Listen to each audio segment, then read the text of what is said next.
பார்வையாளர்களுக்கு வணக்கம். கடவுள் ஒருத்தர்கிட்ட செருப்பு வீச சொல்லியிருக்கு. கடவுள் நம்மளுக்கு எல்லாம் நல்லது பண்ணணும் தான் நம்ம நினைப்போம். நம்ம ஏதாவது வேண்டுதல் வச்சோம்னா, அதாவது அழகு குத்துறது, இல்ல பால் குடம் தூக்குறது, இல்ல கூழ் ஊத்துறது, இந்த மாதிரி ஏதாவது நம்ம கஷ்டப்பட்டு நெருப்பு மிதிக்கிறது, இந்த மாதிரி ஏதாவது நம்ம பண்ணோம்னா கடவுள் நம்மளை காப்பாத்திடுவாரு, நம்ம குழந்தைங்களை காப்பாத்திடும், இல்ல நம்ம குடும்பத்தை எல்லாம் காப்பாத்திடுவாங்க. அப்படிதான் நம்ம நினைச்சிட்டு இருந்தோம். ஆனா பாருங்க, ஒருத்தர்கிட்ட போய் கடவுள் நீ போய் அவர் மேல செருப்பு வீசு அப்படின்ட்டு ஏதோ லோக்கல் ரவுடி மாதிரி சொல்லியிருக்கு. உடனே இவரும் போய் செருப்பு வீசிருக்காரு. அதை பத்தி தான் நம்ம வீடியோல பார்க்க போறோம். வாங்க வீடியோ கூட போகலாம்.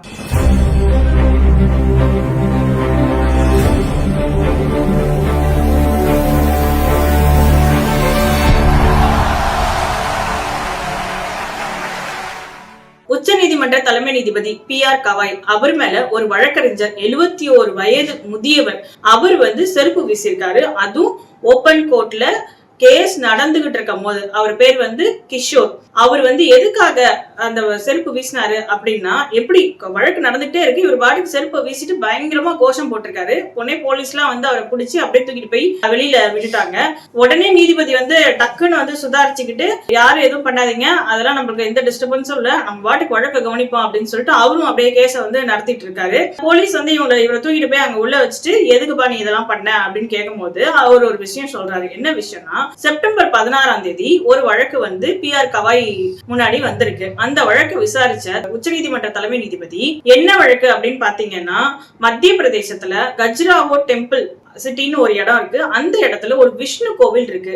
விஷ்ணு கோவில்ல விஷ்ணுவோட சிலை 7 அடிக்கு இருக்கு. அந்த சிலை சேதம் அடைஞ்சிருக்கு. சோ அந்த சிலையை புறணமைக்கணும் அப்படின்னு சொல்லி வழக்கு போட்டிருக்காங்க. சரி, இதுக்கு வரைக்கும் வழக்கு போட்டாங்க பரவாயில்ல. அதுல ஒரு விஷமமான ஒரு விஷயத்த சொல்லியிருக்காங்க. என்னன்னா, அந்த சிலை எப்படி சேதமாச்சு அப்படின்னா, முஸ்லிம் மன்னர்கள் ஆளும் போது அவங்க வாண்டடா அந்த சிலையை சேதப்படுத்திருக்கிறதா சொல்லியிருக்கு. சரி பரவாயில்ல, வழக்குன்னு போட்ட, நீ என்னத்தையும் சொல்லிட்ட, நம்ம விசாரிச்சுதான் ஆகணும்னு அவரு என்ன பண்ணிருக்காரு, சென்ட்ரல் கவர்மெண்ட்டுக்கு நோட்டீஸ் இஷ்யூ பண்ணிருக்காரு. ரிப்ளை கொடுங்க, இந்த மாதிரி வழக்கு போட்டிருக்காங்க, இப்ப அந்த சிலையும் அந்த கோயிலையும் என்ன பண்ணலாம் அப்படின்னு சொல்லி கேட்டிருக்காரு. எதுக்கு சென்ட்ரல் கவர்மெண்ட் கிட்ட அவர் கேட்டிருக்காரு அப்படின்னா, அந்த கோவில் ஆர்காலஜிக்கல் டிபார்ட்மெண்ட் கீழே வருது. சோ ஆப்வியஸ்லி சென்ட்ரல் கவர்மெண்ட் தான் ரிப்ளை தரணும். சென்ட்ரல் கவர்மெண்ட், அதாவது ஆர்காலஜி டிபார்ட்மெண்ட் என்ன சொல்லிருக்கு அப்படின்னா, நாங்க எந்த ஒரு கோவிலையோ இல்ல எந்த ஒரு சிலையோ எங்க பராமரிப்புக்கு கீழே வர்றத எதையுமே புறணமைக்க மாட்டோம்.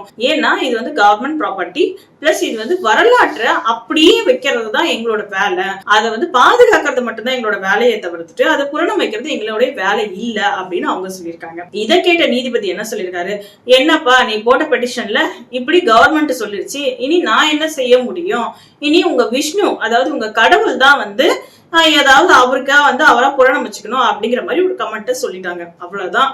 RSS காரங்க சும்மா இருப்பாங்களா? எங்கள் மனது புண்பட்டு விட்டது, எங்கள் கால் புண்பட்டு விட்டது, எங்கள் கை புண்பட்டு விட்டதுன்னு சொல்லிட்டு ஒரே ஒப்பாரி வச்சு அங்க இங்கன்னு ரொம்ப மோசமா அவரை ட்ரோல் எல்லாம் பண்ண ஆரம்பிச்சிட்டாங்க.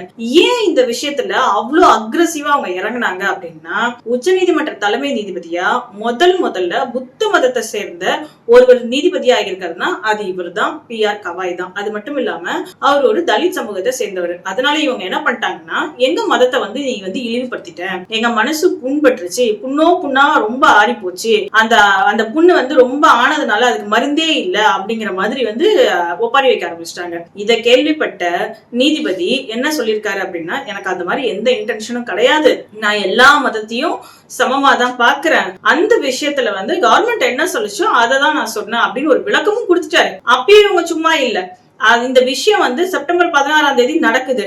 ஆனா இந்த வயசானவருக்கு புண்பட்டது அப்படியே பெருசா ஆகி பாருங்க, 1 மாசம் கழிச்சுதான் செருப்பு வீசணும்னு தோணி இருக்கு. கடவுளுக்கே 1 மாசம் கழிச்சுதான் கோவமே வந்திருக்கு. அதனாலதான் 1 மாசம் கழிச்சு என்ன பார்த்து இப்படி எல்லாம் பேசிட்டான், நீ போய் செருப்பு வீசிட்டு 1 மாசம் கழிச்சுதான் கனவுல வந்தோ இல்ல எப்படியோ சொல்லி இந்த கிஷோர் மூலியமா செருப்பை வீசிருக்காங்க. இந்த கிஷோரோட பாக்கெட்ல இருந்து என்ன பண்ணிருக்காங்கன்னா, ஒரு லெட்டர் ஒண்ணு கைப்பற்றிருக்காங்க போலீஸ். அதுல என்ன எழுதிருக்குன்னா, சனாதன தர்மத்துக்கு யார் எதிரா செயல்பட்டாலும் இந்து மதம் சும்மா விடாது, இந்திய நாடு ஏத்துக்காது அப்படிங்கிற லெட்டர் அதுக்குள்ள இருந்திருக்கு. அது போக இந்த அரசு என்ன பண்ணிருக்குன்னா, அரசு பண்ணி கூட்டு போனா, அதுவும் நீதிபதி யாரு, உச்ச நீதிமன்ற தலைமை நீதிபதி மேல செருப்பு வீசிருக்கு. அவரும் சொல்லிட்டாரு, இதெல்லாம் கண்டுக்க வேண்டாம், விட்டுருங்கன்னு சொல்லிட்டாரு. அவர் என்னதான் சொன்னாலுமே இந்த அரசாங்கம் அவர் மேல கடுமையான நடவடிக்கை எடுத்திருக்கணுமா எடுத்திருக்க கூடாதா?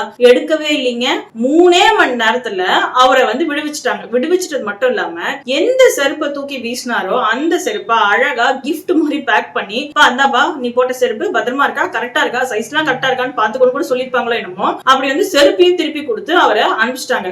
அவரு வெளியில போய் தனாவட்டா நான் எவன்கிட்டயும் மன்னிப்பு கேட்க மாட்டேன், ஏன்னா இந்த செருப்பு வீசினது வந்து நான் கிடையாது, அந்த கடவுள் என்ன வீச சொன்னாரு, நான் வீசிட்டேன் அப்படின்னு சொல்லிட்டாரு. இப்ப நம்ம கிட்ட ஒரு கேள்வி இருக்கு. ஏன்னா இதே மாதிரிதான் ஒரு தலைமை நீதிபதி, இதுக்கு முன்னாடி இருந்த உச்சநீதிமன்ற தலைமை நீதிபதி சந்திரசூட் ஒரு தீர்ப்பு சொல்லியிருந்தார். பாபர் மசூதியோட வழக்குல ஒரு தீர்ப்பு சொல்லியிருந்தார். என்னன்னா, இந்த ராமர் கோவில் இங்க இருந்தது உண்மைதான், அதனால இந்த ராமர் கோவிலுக்கு தான் சொந்தமானது அப்படின்னு சொல்லி ஒரு தீர்ப்பை எழுதிட்டு அதுக்கு ஒரு கமெண்ட்டும் பாஸ் பண்ணியிருந்தாரு. இந்த தீர்ப்பை நான் எழுத கிடையாது, இந்த தீர்ப்பு கடவுள் சொல்லப்பட்டு நான் எழுதுனது அப்படின்னு சொன்னாரு. அப்ப சொல்லும் போது இந்த RSS காரங்க யாருமே வந்து குதிக்கல, இந்த பிஜேபியோ இல்ல யாருமே வந்து எந்தவித சவுண்ட் விடல.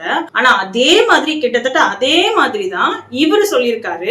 என்ன சொல்லியிருக்காருன்னா, இனிமே இந்த சிலையை வந்து புறணமைக்கணும்னா கடவுள் கையில தான் இருக்குன்னு சொல்லியிருக்காரு. ஆனா இதுக்கு மட்டும் குதிக்கிறாங்க அப்படின்னா இந்த 2 டிஃபரன்ஸை மட்டும் நீங்க பாருங்க, பார்த்தாலே உங்களுக்கு நல்லா தெரியும். ஏன்னா அந்த தலைமை நீதிபதியா இருந்தவர் வந்து எந்த வகுப்பை சார்ந்தவர், உயர் வகுப்பை சார்ந்தவர், அது மட்டும் இல்லாம இந்து மதத்தை சார்ந்தவர், சனாதன தர்மத்தை வெளியில வந்து ஆதரிக்கலனாலும் உள்ளுக்குள்ள ஆதரிக்கக்கூடிய ஒரு ஆளு. அதனாலதான் அவரோட வீட்டுக்கு தீபாவளிக்குலாம் அவரு உச்சநீதிமன்ற தலைமை நீதிபதியா இருந்த போது மோடி போயிட்டு எல்லாம் வந்தாரு. ஆனா இவர் அப்படி கிடையாது. இவர் பதவி ஏத்துக்கும் போதே வந்து பதவி ஏத்து முடிச்சதுக்கு அப்புறமா ஜெய் பீம் அப்படின்னு சொல்றாரு. அப்படி சொன்னாலே எரியதானே செய்யும் இவங்களுக்கு எல்லாம். நமக்கு கீழே இருந்தவன் எப்படா இந்த அளவுக்கு பெருசா வந்து ஜெய் பீம்லாம் சொல்லிட்டு பதவி ஏத்துக்கிறானே. அதுக்கப்புறம் இன்னொன்னு அவர் சொல்லியிருக்காரு, பதவி ஏத்து முடிச்சதுக்கு அப்புறம் நிறைய மீட்டிங்ஸ்ல எல்லாம் பேசும்போது சொல்லியிருக்காரு, இனிமே வந்து இங்க வந்து புல்டோசர் ஆட்சி நடக்காது, இனிமே சட்டத்தின் ஆட்சி தான் நடக்கும் அப்படின்னு வேற சொல்லியிருக்காரு. இதெல்லாம் சொன்னதெல்லாம் வச்சுதான் சும்மா விடக்கூடாது,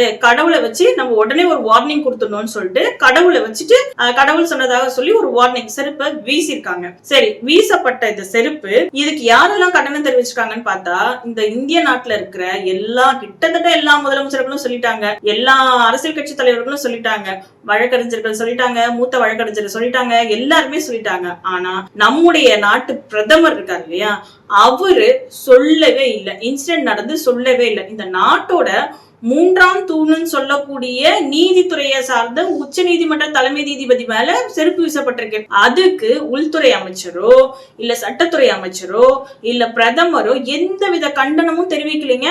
பிரதமர் இதெல்லாம் வந்து பண்ணி முடிச்சதுக்கு அப்புறம், அதாவது இந்த விஷயம் எல்லாமே நடந்து நாளே வந்து கண்டனம் தெரிவிச்சுக்கிட்டு ட்விட்டர்ல அங்க இங்கன்னு கொந்தளிச்சுக்கிட்டு இருக்கு. 8 மணி நேரம் கழிச்சு ஒரு கண்டன பதிவு போடுறாரு. அப்ப இது யாரு சொல்லி செஞ்ச செயல் அப்படிங்கிறதும் நம்மளுக்கு தெளிவா தெரியுது. இது எப்பவுமே எப்படின்னா, பிஜேபி அரசு எப்படின்னா இந்த 11 வருஷமா எப்படி நடந்துக்குதுன்னா, யாராவது தலைமை பொறுப்புக்கு வந்து பிஜேபிக்கு எதிராக ஒரு வாய்ஸ் அவுட் பண்ணா உடனே கடவுளை இறக்கி கடவுளை வச்சே வந்து வாய்ஸ் நெரிச்சிருவாங்க. அப்படிதான் வந்து இப்ப உச்சநீதிமன்ற தலைமை நீதிபதி பதவி ஏத்ததுக்கு அப்புறமா சில விஷயங்கள் ஒண்ணுமே இல்லைங்க, அவரு நான் செய்ய கூட கிடையாது, பேசதான் செஞ்சாரு, உடனே அவருக்கு செருப்பு வீசி வார்னிங் கொடுத்துருச்சு. இதுதாங்க இந்த நாட்டில் நடக்குது. இந்த 11 வருஷமா இதுதான் நடக்குது. இனி இவங்க ஆள போற அடுத்த எல்லா வருஷமும் அப்படிதான் நடக்கும். உச்சநீதிமன்ற தலைமை நீதிபதிக்கே இந்த கதினா சாதாரண மக்களாகிய நமக்கு என்ன அப்படிங்கிறது மக்களாகிய நம்ம தான் யோசிக்கணும். இதுல இன்னொன்னு இருக்கு, சனாதன தர்மத்துக்கு எதிரா யார் செயல்பட்டாலும் அவங்களை வந்து கடவுள் வந்து சும்மா விட மாட்டாரு அப்படின்னு சொல்றாங்க இல்லையா. அந்த சனாதன தர்மத்துக்கு யார் எதிரா செயல்படுறாங்க? யாரும் கிடையாது. யாரெல்லாம் ஈக்குவல்னு சொல்றாங்களோ அவங்கதான் செயல்படுறாங்க. நம்மகிட்ட இன்னொரு ஒரு கேள்வி இருக்கு. இப்ப இந்த கிஷோரன் இருக்காரு இல்லையா, இவர் வந்து இந்து மதத்தை சேர்ந்த உயர் ஜாதியா தான் இருக்கிறதுக்கான வாய்ப்பு இருக்கு, அல்லது என்ன ஜாதி நமக்கு தெரியல. இதே வந்து ஒரு முஸ்லீமோ இல்ல ஒரு கிறிஸ்துவரோ செருப்பு எரிஞ்சிருந்தா, ஏன் ஒரு முஸ்லீம் எரிஞ்சிருந்தா இவங்க இப்படிதான் 3 மணி நேரத்துல வெளியில விட்டுருவாங்களா? வாய்ப்பே கிடையாது. இதே ஒரு முஸ்லீம் எரிஞ்சிருந்தா கண்டிப்பா NIA சட்டம் அவர் மேல பாஞ்சிருக்கும். வாழ்நாள் முழுக்க வந்து அவர் ஜெயில தான் இருந்திருப்பாரு. சரி, முஸ்லீம் கிறிஸ்டினை விடுங்க, ஒரு இடைநிலை சாதிக்காரரோ இல்ல வந்து ஒரு தலித்தோ வந்து வீசியிருந்தா கூட அந்த நிலைமை தான். இவங்க சொல்றக்கூடிய இந்து மதமோ இவங்க சொல்லக்கூடிய சனாதன தர்மமோ நம்ம இந்துன்னு சொல்லக்கூடிய இடைநிலை சாதிக்கோ தலித்துகளுக்கோ கிடையவே கிடையாது. இவங்களோட சனாதன தர்மம் எல்லாமே யாருக்கு பயனுள்ளதா இருக்கும்னா உயர் ஜாதி ஆகிய இவங்களுக்கு மட்டும்தான். இவங்களுக்கு நம்ம அடிமையா கூடு கும்பிடு போட்டுட்டு இருந்தோம்னா நம்ம பிழைக்கலாம், இல்லைன்னா பிழைக்கவே முடியாது, நம்ம சாக தான் செய்யணும். இப்படிதான் உச்சநீதிமன்ற தலைமை நீதிபதியும் மிரட்டப்பட்டிருக்காரு. இப்ப நாட்டு மகளாகிய நாம எம்மாத்திரம் அவங்களுக்குலாம் நம்ம தான் சிந்திச்சு செயல்படணும். நன்றி, வணக்கம். வேறொரு வீடியோவில் சந்திக்கலாம்.